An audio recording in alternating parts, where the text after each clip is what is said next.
Hello friend, सांचीज rangoli and baking या चॅनलमध्ये आपलं स्वागत आहे. आज आमच्याकडे ना पाहुणे आलेत. मग गोड काय करायचं म्हणून मी सुंदर अशी खीर बनवली.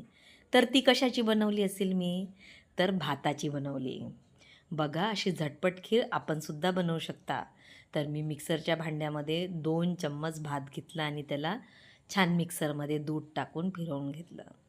मग सगळी खीर मी गंजामध्ये ओतून घेतली आणि त्यामध्ये 1 ते 1.5 लिटर दूध टाकून घेतलं.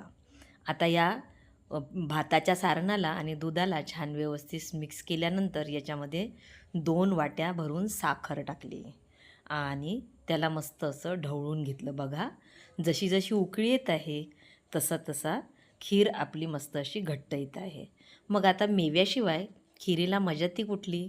म्हणून 4-5 काजू, 4-5 बदाम आणि 4-5 अक्रोड आणि 4-5 पिस्ते याला घेऊन छान क्रश केलं आणि एका पॅनमध्ये 2 चम्मच मस्त असं खमंग असं तूप गरम केलं, साजूक घरचं, आणि त्यामध्ये अर्धा वाटी खोबरा कीस मस्त भाजून घेतला. त्यामध्येच हे सगळे ड्रायफ्रूटसुद्धा क्रश केलेले भाजून घेतले आणि या सगळ्या सारणाला भाजल्यानंतर मी आपल्या खिरीमध्ये असं ओतून दिलं. सगळं असं मस्त झणझणीत अशी फोडणी दिल्यासारखी मी सगळीच्या सगळी खिरीमध्ये टाकून दिलं आणि बघा किती सुंदर अशी खीर दिसते आहे.